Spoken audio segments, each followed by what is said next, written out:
السلام علیکم اسٹوڈنٹس، آج سے ہم آپ کی اردو کی کتاب کا حصہ غزل اسٹارٹ کر رہے ہیں اور ہماری پہلی غزل ہے میر تقی میر نے لکھی ہے یہ۔ اور میر تقی میر کون تھے؟ میر تقی میر جو ہیں 1723 میں جو ہے وہ پیدا ہوئے تھے اور ان کی وفات 1810 میں ہوئی تھی۔ یہ جو غزل ہے ان کے کلیات میر سے اخذ کی گئی ہے۔ میر کو شہنشاہ غزل اور خدائے سخن کے نام سے بھی پہچانا جاتا ہے۔ یہ آگرہ شہر میں پیدا ہوئے اور روزگار کی تلاش میں دہلی آ گئے۔ دہلی کے حالات خراب ہوئے تو لکھنؤ چلے گئے اور لکھنؤ کے نواب نے ان کی بڑی قدر کی اور وظیفہ مقرر کیا۔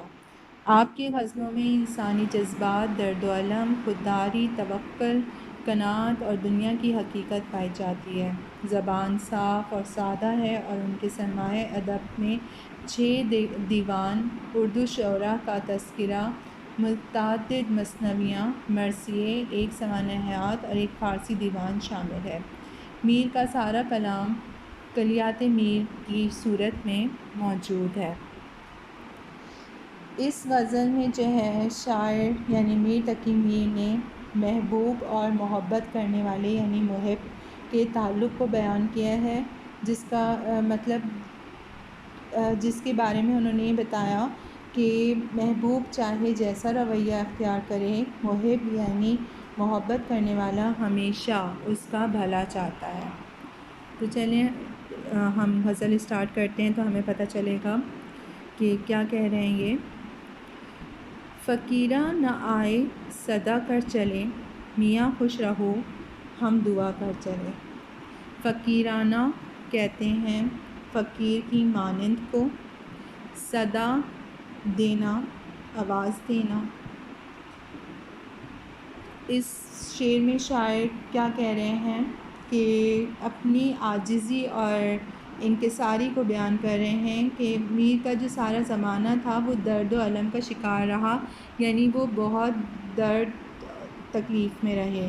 ان کی غزلوں میں فقیروں جیسی کیفیت موجود ہے۔ یہ شعر بھی ان کی فقیرانہ عظمت کی دلیل ہے۔ وہ خود کہہ رہے ہیں کہ جب سے اس دنیا میں آئے ہیں فقیروں کی طرح جو ہے وہ زندگی گزار رہے ہیں، فقیروں کی طرح آوازیں لگا رہے ہیں، فقیروں کی طرح دعائیں دے رہے ہیں اور لوگوں کو خوش رہنے کی دعائیں دیتے دیتے ایک دن اس دنیا سے چلے جائیں گے یا رخصت ہو جائیں گے۔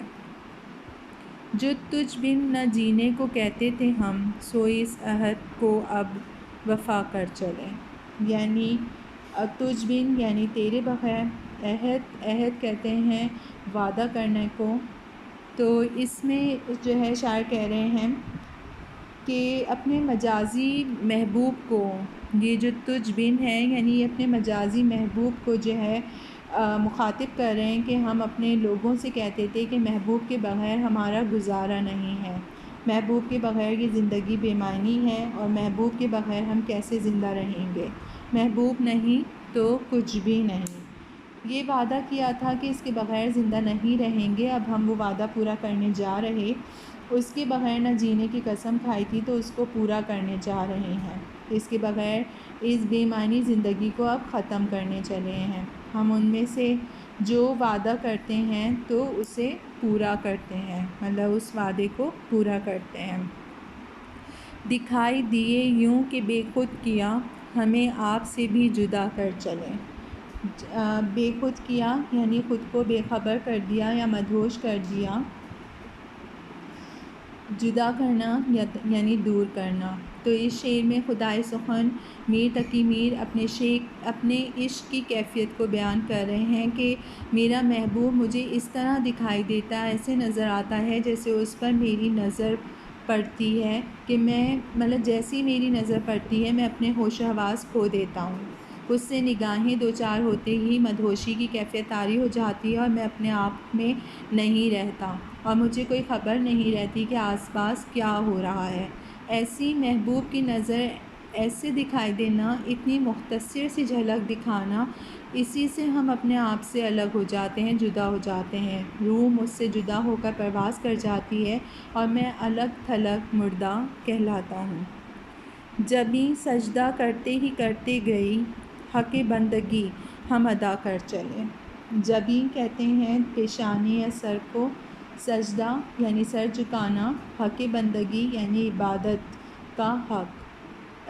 اس شعر میں جو ہے میر تقی میر اپنی عشق کی اس کیفیت کو اس طرح بیان کر رہے ہیں کہ جس میں انسان ہوش و حواس کھو دیتا ہے۔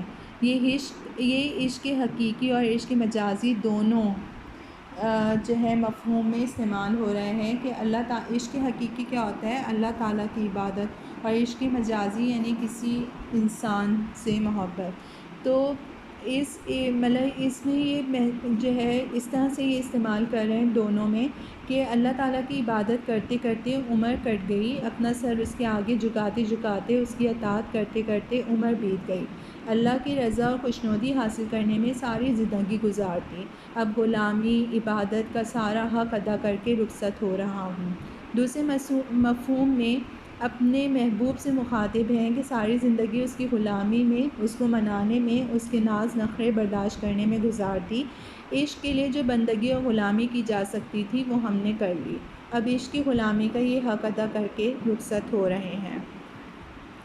لاسٹ شعر ہے کہ کہیں کیا جو پوچھے کوئی ہم سے میر، جہاں میں تم آئے تھے کیا کر چلے۔ یعنی اس لاسٹ شعر میں جو ہے وہ کہہ رہے ہیں، اپنا تخلص بیان کر رہے ہیں، تخلص یوز کیا انہوں نے میر اپنا یہاں پر، اور اپنے آپ سے مخاطب ہو کر پوچھ رہے ہیں کہ کوئی ہم سے پوچھے گا میر کہ اس دنیا میں تم کس لیے آئے تھے، دنیا میں آنے کا کیا مقصد تھا، تو دنیا میں اللہ نے تمہیں کس لیے بھیجا تھا، اور بھی کوئی کام تھے یا صرف محبوب کو منانا تھا، اور بھی ذمہ داریاں تھیں یا صرف محبوب کو یہ حاصل کرنا تھا، اور بھی فرائض تھے یا صرف محبوب تک پہنچنا تھا، تمہیں کیا کرنے، کیا ذمہ داریاں پوری کرنے، کیا فرائض ادا کرنے تھے، تم کیا کرنے آئے تھے، اور دنیا میں کیا کر کے جا رہے ہو۔ یعنی ان کا ایک شعر ہے، درد کچھ معلوم ہے یہ لوگ سب کس طرف کو آئے تھے کدھر چلے۔